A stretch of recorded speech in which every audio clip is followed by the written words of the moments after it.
नमस्कार साथियों, आज हम संसदीय शासन प्रणाली में सरकार के मुखिया, देश के प्रधानमंत्री के बारे में महत्वपूर्ण वस्तुनिष्ठ प्रश्नों के माध्यम से अध्ययन करते हैं। तो दोस्तों, शुरू करते हैं आज का ये वीडियो। संविधान द्वारा प्रदत्त सरकार की संसदीय व्यवस्था में राष्ट्रपति केवल नाम मात्र का कार्यकारी प्रमुख होता है एवं वास्तविक कार्यकारी शक्तियां प्रधानमंत्री में निहित होती है। राष्ट्रपति जो है वो राज्य का प्रमुख होता है, संवैधानिक, और जबकि प्रधानमंत्री सरकार का प्रमुख होता है, सरकार का मुखिया, संघीय मंत्रिपरिषद का मुखिया। प्रधानमंत्री की नियुक्ति जो है वो राष्ट्रपति अनुच्छेद 75 के तहत करता है।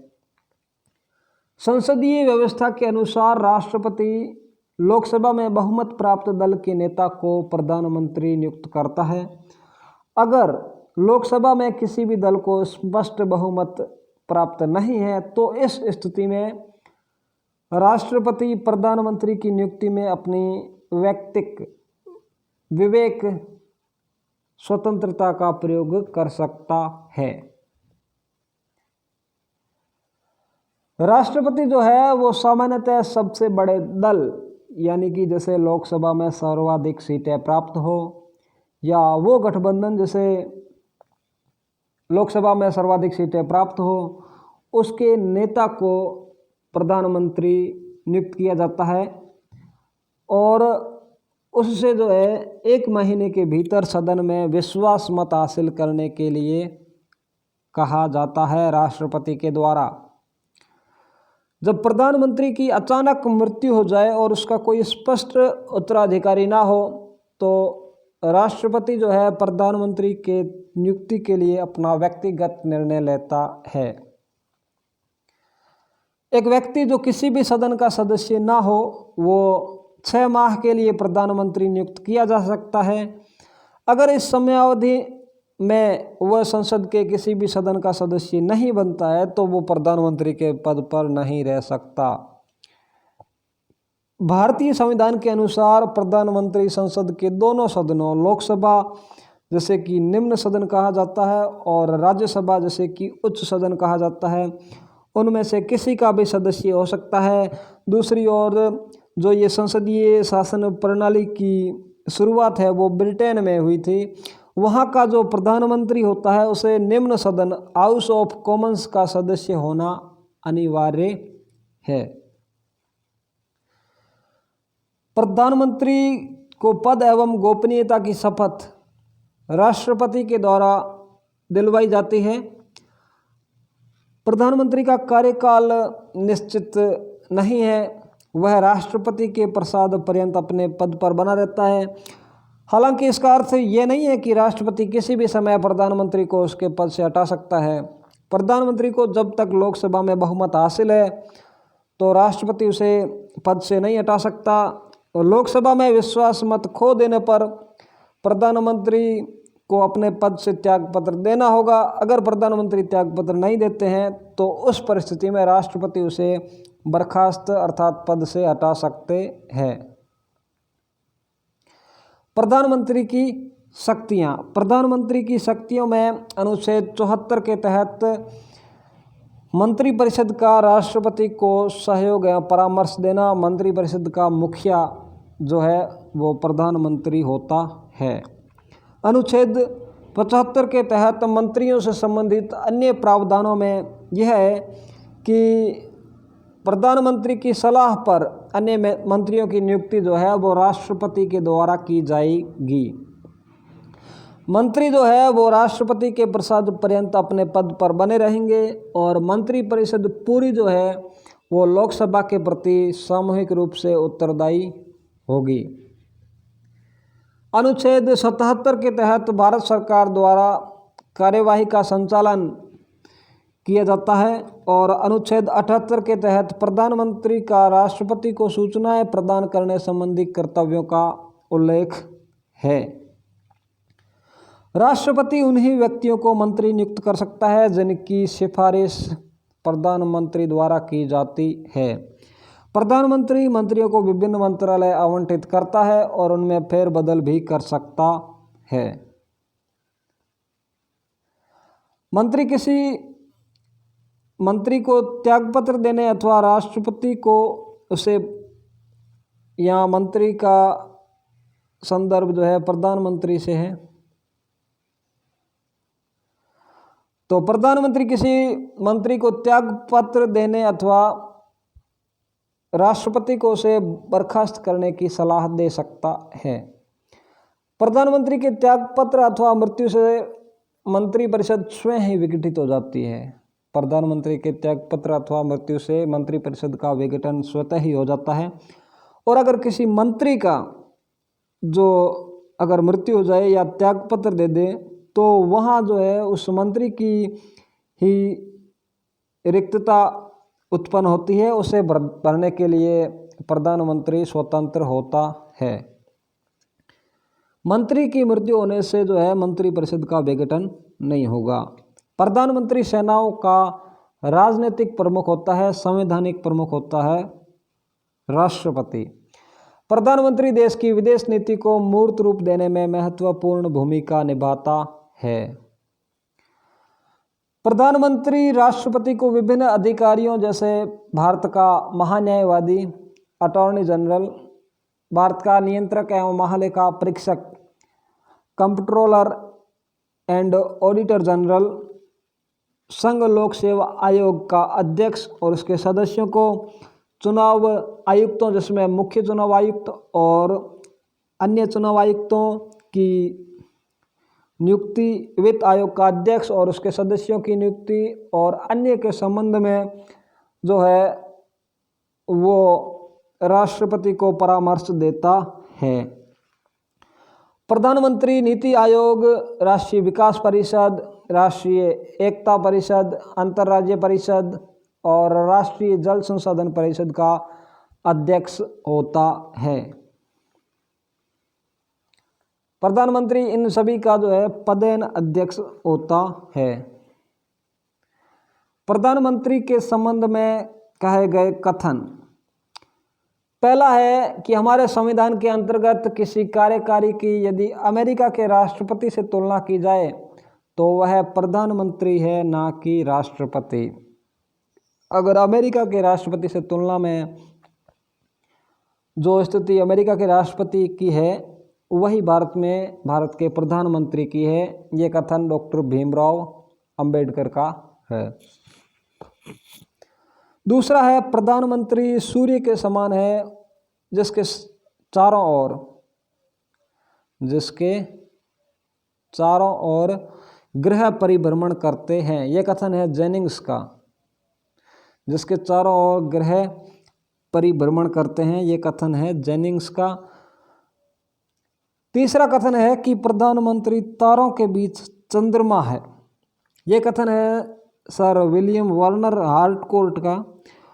और सरकार देश की प्रमुख है और प्रधानमंत्री सरकार का प्रमुख है। सरकार देश की प्रमुख है और प्रधानमंत्री सरकार का प्रमुख है। ये कथन है एच.आर.जी. ग्रीव्स का। एच.आर.जी. ग्रीव्स का। प्रधानमंत्री राज्य के जहाज का मल्लाह है।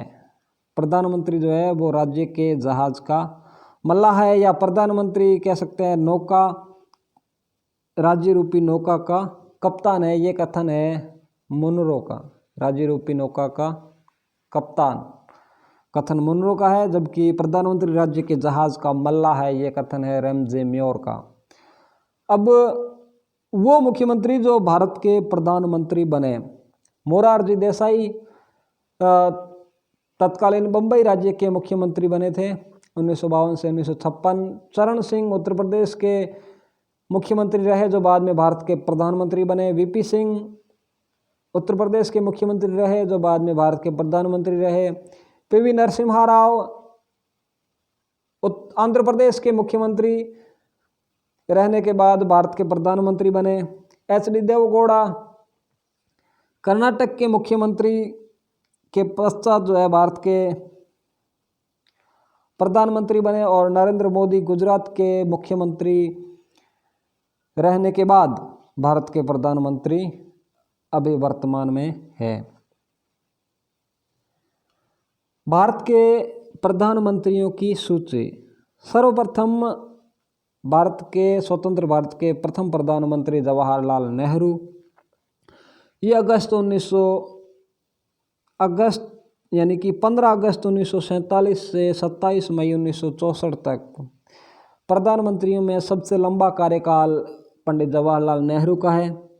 और पंडित जवाहरलाल नेहरू की पद पर रहते हुए अर्थात प्रधानमंत्री के पद पर कार्यकाल के दौरान मृत्यु हुई है, तो उनके पश्चात कार्यकारी प्रधानमंत्री का निर्वहन किया गुलजारी लाल नंदा ने। और लाल बहादुर शास्त्री का प्रधानमंत्री कार्यकाल 9 जून 1964 से 11 जनवरी 1966 तक रहा। और भारत के प्रधानमंत्रियों में एकमात्र प्रधानमंत्री जिनकी मृत्यु विदेश में हुई, इनकी मृत्यु के पश्चात एक बार और यानी कि दोबारा प्रधानमंत्री कार्यकारी के रूप में बने गुलजारी लाल नंदा। और फिर इंदिरा गांधी का प्रधानमंत्री कार्यकाल 24 जनवरी 1966 से 24 मार्च 1977 तक रहा पहला कार्यकाल। फिर मोरारजी देसाई 24 मार्च 1977 से 28 जुलाई 1979 तक भारत के प्रधानमंत्री रहे। मोरारजी देसाई जो है अविश्वास प्रस्ताव के कारण इन्होंने जो है वो प्रधानमंत्री के पद से इस्तीफा दे दिया था। और मोरारजी देसाई के बाद भारत के प्रधानमंत्री बने चरण सिंह। इनका कार्यकाल 28 जुलाई 1979 से 14 जनवरी 1980 तक रहा। और फिर दूसरे अवधि के लिए चुनी गई भारत की प्रधानमंत्री इंदिरा गांधी 14 जनवरी 1980 से 31 अक्टूबर 1984। और इनकी जो है पद पर रहते हुए कार्यकाल के दौरान प्रधानमंत्री के मृत्यु हुई। और इंदिरा गांधी के पश्चात भारत के प्रधानमंत्री बने राजीव गांधी। इनका कार्यकाल 31 अक्टूबर 1984 से 2 दिसंबर 1989। राजीव गांधी के बाद भारत के प्रधानमंत्री बने विश्वनाथ प्रताप सिंह वीपी सिंह। इनका कार्यकाल 2 दिसंबर 1989 से 10 नवंबर 1990 तक रहा। वीपी सिंह के बाद भारत के प्रधानमंत्री बने चंद्रशेखर। इनका कार्यकाल 10 नवंबर 1990 से 21 जून 1991। और चंद्रशेखर के बाद भारत के प्रधानमंत्री बने पीवी नरसिम्हा राव। पीवी नरसिम्हा राव प्रधानमंत्री नियुक्त किए जाने के समय किसी भी सदन का सदस्य नहीं थे। नरसिम्हा राव के पश्चात भारत के प्रधानमंत्री बने अटल बिहारी वाजपेयी। 16 मई 1996 से 1 जून 1996 तक प्रधानमंत्रियों में सबसे कम कार्यकाल जो है वो एक अवधि में एक कार्यकाल के दौरान सिर्फ 16 दिन का रहा अटल बिहारी वाजपेयी का। और अटल बिहारी वाजपेयी के बाद भारत के प्रधानमंत्री बने एच.डी. देवेगौड़ा।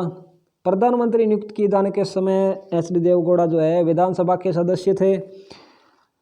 इनका कार्यकाल 1 जून 1996 से 21 अप्रैल 1997 तक रहा। एच.डी. देवेगौड़ा के पश्चात भारत के प्रधानमंत्री बने इंद्र कुमार गुजराल।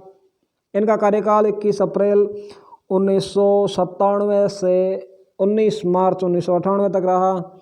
और फिर अटल बिहारी वाजपेयी का अगली अवधि में यानी कि दूसरी अवधि के लिए अटल बिहारी वाजपेयी का कार्यकाल 19 मार्च 1998 से 22 मई 2004 तक रहा। और मनमोहन सिंह का कार्यकाल 22 मई 2004 से 26 मई 2014 तक रहा। और नरेंद्र मोदी का कार्यकाल दूसरा वर्तमान में चल रहा है। पहली बार ये भारत के प्रधानमंत्री 26 मई 2014 को बने और अभी जो है दूसरा कार्यकाल चल रहा है। प्रधानमंत्रियों से संबंधित महत्वपूर्ण वस्तुनिष्ठ प्रश्नों को हल करने का प्रयास करते हैं। पहला क्वेश्चन है, लगातार दूसरी बार प्रधानमंत्री पद पर आसीन होने वाले व्यक्ति निम्न में से है।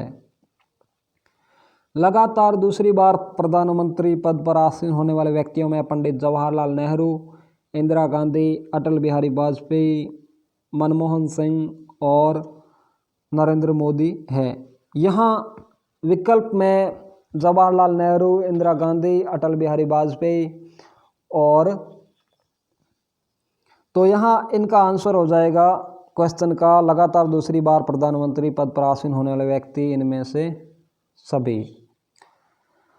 नेक्स्ट है, भारत के प्रधानमंत्री नियुक्त होते हैं, निर्वाचित होते हैं, मनोनीत होते हैं या चयनित होते हैं। भारत के प्रधानमंत्री की नियुक्ति राष्ट्रपति द्वारा की जाती है।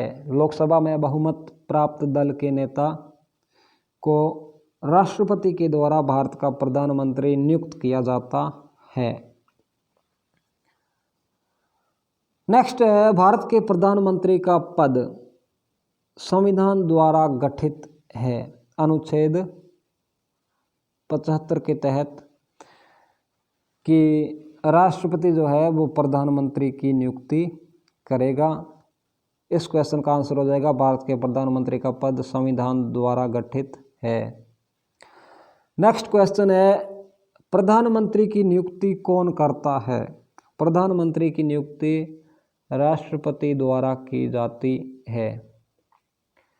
नेक्स्ट क्वेश्चन, प्रधानमंत्री को उसके पद की गोपनीयता की शपथ कौन दिलाता है। प्रधानमंत्री को शपथ राष्ट्रपति के द्वारा दिलाई जाती है। सामान्यतः प्रधानमंत्री लोकसभा का सदस्य होता है। भारत का प्रधानमंत्री संसद के दोनों सदनों का में किसी का भी सदस्य हो सकता है, और अगर ऐसा कोई व्यक्ति भारत का प्रधानमंत्री नियुक्त किया जाता है जो किसी भी सदन का सदस्य नहीं है, तो उसे प्रधानमंत्री नियुक्त होने की तिथि से, यानी कि शपथ ग्रहण करने की तिथि से अगले 6 माह के भीतर उसे सदन की सदस्यता, चाहे वो लोकसभा की हो चाहे वो राज्यसभा की हो, लेनी आवश्यक है। तो इस क्वेश्चन का आंसर सामान्यतः प्रधानमंत्री जो है वो लोकसभा के बहुमत दल का नेता होता है। अगला सवाल है, भारत में एक व्यक्ति अधिक से अधिक कितनी बार प्रधानमंत्री पद पर नियुक्त हो सकता है। भारत में प्रधानमंत्री पद पर नियुक्त होने के लिए अधिक से अधिक बार का कोई प्रावधान नहीं है। एक व्यक्ति जो है कितनी ही बार प्रधानमंत्री बन सकता है। तो इस क्वेश्चन का आंसर हो जाएगा बी। नेक्स्ट क्वेश्चन है, संघीय मंत्री परिषद का अध्यक्ष। अनुच्छेद 74 के तहत जो है वो मंत्री परिषद राष्ट्रपति को उसके कार्यों के लिए परामर्श देगी। उसका अध्यक्ष जो है वो प्रधानमंत्री होता है। नेक्स्ट क्वेश्चन है, भारत के प्रधानमंत्रियों का निम्न में से कौन कालानुक्रम सही है। तो इन प्रधानमंत्रियों में स्वतंत्र भारत के प्रथम प्रधानमंत्री बने जवाहरलाल नेहरू। नेहरू के पश्चात प्रधानमंत्री बने थे लाल बहादुर शास्त्री, और इस क्वेश्चन के अनुसार यहाँ जवाहरलाल नेहरू के बाद इंदिरा गांधी, इंदिरा गांधी के बाद मोरारजी देसाई, और मोरारजी देसाई के बाद चौधरी चरण सिंह। तो इस क्वेश्चन का आंसर हो जाएगा सी। नेक्स्ट है, भारत के प्रधानमंत्री पद के लिए उम्मीदवार की कम से कम कितनी उम्र होनी चाहिए। भारत के प्रधानमंत्री पद के लिए अगर वो लोकसभा का सदस्य है तो सबसे कम उम्र, यानी कि कम से कम उम्र 25 वर्ष, और राज्यसभा का सदस्य तो राज्यसभा सदस्य बनने के लिए जो योग्यता है न्यूनतम आयु की वो है 30 वर्ष। तो इस क्वेश्चन के अनुसार भारत के प्रधानमंत्री पद के लिए उम्मीदवार की कम से कम उम्र 25 वर्ष होनी चाहिए। यदि भारत के प्रधानमंत्री संसद के उच्च सदन के सदस्य है तो पहला विकल्प है तो वे अविश्वास प्रस्ताव की स्थिति में अपने पक्ष में वोट नहीं दे सकेंगे। अविश्वास प्रस्ताव जो है वो लोकसभा में लाया जाता है और अगर उच्च सदन के सदस्य अर्थात प्रधानमंत्री राज्यसभा के सदस्य है तो वो अविश्वास प्रस्ताव की स्थिति में जो कि लोकसभा में लाया जाता है उसमें वोट नहीं दे सकते। ये कथन सत्य है। वे निम्न सदन में बजट पर नहीं बोल सकते हैं, ये गलत कथन है। संघीय मंत्रिपरिषद का मंत्री भी जो कि चाहे लोकसभा का सदस्य नहीं हो तो भी वो बजट पर बोल सकता है। और तीसरा विकल्प है वे उच्च सदन में ही वक्तव्य दे सकते हैं, सिर्फ उच्च सदन में नहीं, वह लोकसभा में भी वक्तव्य दे सकते हैं। तो ये कथन भी गलत है। उन्हें प्रधानमंत्री पद की शपथ ग्रहण करने के बाद 6 माह के अंदर निम्न सदन का सदस्य बनना पड़ेगा, यह कथन भी गलत है। अगर प्रधानमंत्री राज्यसभा अर्थात उच्च सदन के सदस्य हैं तो उन्हें लोकसभा की सदस्यता लेने की कोई आवश्यकता नहीं है। अगर प्रधानमंत्री दोनों सदनों में से किसी के भी सदस्य नहीं है तो उस परिस्थिति में प्रधानमंत्री को 6 माह के भीतर जो है दोनों में से किसी एक सदन की सदस्यता लेनी अनिवार्य है। अगर वो सदस्यता 6 महीने के भीतर नहीं ले पाते हैं तो उन्हें प्रधानमंत्री के पद पर नहीं रहना होगा। तो इस क्वेश्चन का आंसर है कि यदि भारत के प्रधानमंत्री संसद के उच्च सदन राज्यसभा के सदस्य है तो वो अविश्वास प्रस्ताव की स्थिति में अपने पक्ष में वोट नहीं दे सकेंगे। इसका आंसर हो जाएगा ए।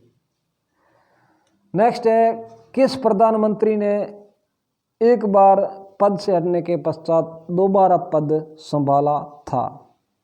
एक बार पद से हटने के पश्चात दोबारा पद संभालने वाली प्रधानमंत्री इंदिरा गांधी।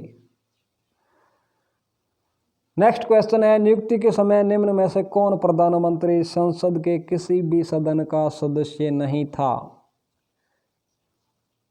इन प्रधानमंत्रियों में पीवी नरसिम्हा राव प्रधानमंत्री नियुक्त किए जाने के समय संसद के किसी भी सदन के सदस्य नहीं थे। तो इनका आंसर हो जाएगा डी। प्रधानमंत्री का पद ग्रहण करने के पश्चात प्रधानमंत्री का पद ग्रहण करने के समय विधानसभा के सदस्य थे। विधानसभा के सदस्य एच.डी. देवगौड़ा जो है वो प्रधानमंत्री नियुक्त किए जाने के समय विधानसभा के सदस्य थे। तो इस क्वेश्चन का आंसर हो जाएगा डी। नेक्स्ट है, लोकसभा का विश्वास मत प्राप्त किए बिना ही प्रधानमंत्री पद पर कार्य करने वाले प्रथम व्यक्ति। लोकसभा का विश्वास मत प्राप्त किए बिना ही प्रधानमंत्री पद पर कार्य करने वाले प्रथम व्यक्ति है चौधरी चरण सिंह। जवाहरलाल नेहरू के निधन के पश्चात किसने प्रधानमंत्री पद ग्रहण किया? जवाहरलाल नेहरू के निधन के पश्चात कार्यकारी प्रधानमंत्री के रूप में गुलजारी लाल नंदा ने जो है वो पदभार ग्रहण किया प्रधानमंत्री का। और लाल बहादुर शास्त्री के निधन के बाद भी गुलजारी लाल नंदा दूसरी बार कार्यकारी प्रधानमंत्री बने। नेक्स्ट क्वेश्चन है, अविश्वास प्रस्ताव के कारण सर्वप्रथम किस प्रधानमंत्री को अपने पद से त्याग पत्र देना पड़ा? सर्वप्रथम अविश्वास प्रस्ताव जो है वो लाया गया था पंडित जवाहरलाल नेहरू के विरुद्ध और अविश्वास प्रस्ताव के कारण त्यागपत्र देने वालों में मोरारजी देसाई सर्वप्रथम थे। तो इस क्वेश्चन का आंसर हो जाएगा ए। नेक्स्ट है, वह प्रधानमंत्री कौन थे जिन्होंने संसद सत्र में उपस्थित हुए बिना ही त्यागपत्र दे दिया था? संसद सत्र में उपस्थित हुए बिना ही त्यागपत्र देने वालों में प्रधानमंत्री प्रथम चौधरी चरण सिंह। नेक्स्ट है, प्रधानमंत्री पद पर सर्वाधिक समय तक कौन आसीन रहा? सर्वाधिक समय तक प्रधानमंत्री रहने वालों में जवाहरलाल नेहरू। प्रधानमंत्री पद पर किसी एक कार्यकाल के लिए सबसे कम समय के लिए कौन आसीन रहा? सिर्फ 16 दिन के लिए, एक कार्यकाल के लिए सबसे कम समय के लिए प्रधानमंत्री बने थे अटल बिहारी वाजपेयी। तो इस क्वेश्चन का आंसर हो जाएगा डी। नेक्स्ट क्वेश्चन है, निम्नलिखित में से किसने 2 बार कार्यकारी प्रधानमंत्री के रूप में पदभार ग्रहण किया? 2 बार कार्यकारी प्रधानमंत्री बने गुलजारी लाल नंदा। गुलजारी लाल नंदा। प्रथम गैर कांग्रेसी प्रधानमंत्री बने, प्रथम गैर कांग्रेसी प्रधानमंत्री मोरारजी देसाई। सबसे कम उम्र में प्रधानमंत्री पद पर आसीन होने वाले व्यक्ति, सबसे कम उम्र में प्रधानमंत्री पद पर आसीन होने वाले व्यक्ति राजीव गांधी। और सबसे अधिक उम्र में प्रधानमंत्री बनने वाले मोरारजी देसाई। तो इस क्वेश्चन का आंसर सबसे कम उम्र में प्रधानमंत्री पद पर आसीन होने वाले व्यक्ति राजीव गांधी। नेक्स्ट है, प्रधानमंत्री पद से पद त्याग करने वाले प्रथम व्यक्ति, पद त्याग करने वाले प्रथम व्यक्ति मोरारजी देसाई। प्रधानमंत्री पद से पद त्याग करने वाले प्रथम व्यक्ति मोरारजी देसाई। इन्होंने अविश्वास प्रस्ताव के कारण जो है वो प्रधानमंत्री के पद से त्यागपत्र अर्थात इस्तीफा दे दिया था। लोकसभा चुनाव में पराजित होने वाले या वाली प्रथम प्रधानमंत्री, लोकसभा चुनाव में पराजित होने वाली प्रथम प्रधानमंत्री इंदिरा गांधी। इस क्वेश्चन का आंसर हो जाएगा सी। प्रथम पूर्णतः गैर कांग्रेसी प्रधानमंत्री जो मोरारजी देसाई जो है वो जब प्रधानमंत्री बने थे उस टाइम कांग्रेस के सदस्य नहीं थे, लेकिन उससे पहले जो है वो कांग्रेसी थे। तो पूर्णतः गैर कांग्रेसी प्रधानमंत्री अटल बिहारी वाजपेयी, ये कभी कांग्रेस के सदस्य नहीं रहे। तो पूर्णतः गैर कांग्रेसी प्रधानमंत्री अटल बिहारी वाजपेयी। ऐसे प्रथम प्रधानमंत्री जिनके विरुद्ध लोकसभा में अविश्वास प्रस्ताव लाया गया, लोकसभा में अविश्वास प्रस्ताव जिनके विरुद्ध लाया गया, सर्वप्रथम लाया गया था पंडित जवाहरलाल नेहरू के विरुद्ध। इस क्वेश्चन का आंसर हो जाएगा ए। संसदीय शासन प्रणाली में वास्तविक कार्यपालिका शक्ति किसके पास होती है? वास्तविक कार्यपालिका शक्ति संसदीय शासन प्रणाली में नाम मात्र की कार्यकारी शक्ति होती है राष्ट्रपति के पास, जबकि वास्तविक कार्यपालिका शक्ति होती है प्रधानमंत्री के पास। नेक्स्ट है, संसदीय शासन प्रणाली सर्वप्रथम किस देश में विकसित हुई? संसदीय शासन प्रणाली सर्वप्रथम जो है ब्रिटेन में विकसित हुई। इस क्वेश्चन का आंसर हो जाएगा ए। नेक्स्ट क्वेश्चन है, निम्न में से कौन किसी राज्य का मुख्यमंत्री बने बिना भारत का प्रधानमंत्री बना? मोरारजी देसाई ये प्रधानमंत्री बनने से पहले तत्कालीन बम्बई राज्य के मुख्यमंत्री बने थे। चरण सिंह उत्तर प्रदेश के मुख्यमंत्री रहे थे प्रधानमंत्री नियुक्त होने से पहले। वीपी सिंह विश्वनाथ प्रताप सिंह भी उत्तर प्रदेश के मुख्यमंत्री रहे थे प्रधानमंत्री बनने से पहले। पीवी नरसिम्हा राव प्रधानमंत्री बनने से पहले आंध्र प्रदेश के मुख्यमंत्री रहे थे। तो इन विकल्पों में चंद्रशेखर जो है वो प्रधानमंत्री बनने से पहले किसी भी राज्य के मुख्यमंत्री नहीं बने। तो इस क्वेश्चन का आंसर कि निम्न में से कौन राज्य का मुख्यमंत्री बने बिना भारत का प्रधानमंत्री बना, तो उसका आंसर हो जाएगा डी, केवल 4। यानी कि इन विकल्पों में चंद्रशेखर ही ऐसे प्रधानमंत्री बने जो पहले किसी राज्य के मुख्यमंत्री नहीं रहे। नेक्स्ट है, अभी तक पद पर रहते हुए कितने प्रधानमंत्री की मृत्यु हुई है? पद पर रहते हुए पंडित जवाहरलाल नेहरू की, जवाहरलाल नेहरू की पद पर रहते हुए मृत्यु हुई, और लाल बहादुर शास्त्री की, लाल बहादुर शास्त्री की प्रधानमंत्री पद पर रहते हुए मृत्यु हुई। और तीसरा नाम है इंदिरा गांधी, इंदिरा गांधी की मृत्यु प्रधानमंत्री के पद पर रहते हुए हुई। और यहाँ आपको ध्यान देने योग्य बात यह है कि राजीव गांधी की जब मृत्यु हुई तो वो भारत के प्रधानमंत्री के पद पर आसीन नहीं थे। तो भारत के 3 प्रधानमंत्रियों की प्रधानमंत्री के कार्यकाल के दौरान अर्थात पद पर रहते हुए मृत्यु हुई है। तो इस क्वेश्चन का आंसर हो जाएगा डी। नेक्स्ट है, भारत के प्रधानमंत्री का पद है। भारत के प्रधानमंत्री का पद परंपरा पर आधारित नहीं है, संसद द्वारा सृजित भी नहीं है, राष्ट्रपति द्वारा सृजित भी नहीं है। भारत का प्रधानमंत्री संविधान द्वारा सृजित है, अनुच्छेद 75 के तहत। नेक्स्ट है, निम्नलिखित प्रधानमंत्रियों में किसका जन्म भारत की स्वतंत्रता के बाद हुआ है। इन प्रधानमंत्रियों में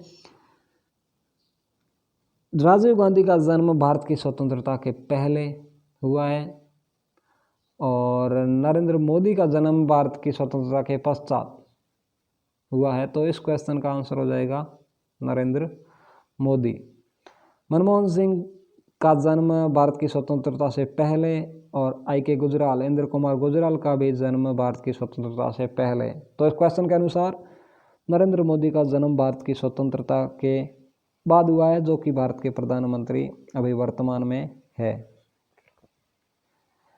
तो आशा करते हैं दोस्तों ये वीडियो आपको अच्छा लगा होगा, और अगर ये वीडियो आपको अच्छा लगा तो इस वीडियो को लाइक एवं शेयर, हमारे यूट्यूब चैनल को सब्सक्राइब ज़रूर करें और सब्सक्राइब के साथ साथ बेल आइकन को भी प्रेस ज़रूर करें ताकि इस चैनल से संबंधित लेटेस्ट अपडेट आपको सबसे पहले मिल सकें। धन्यवाद।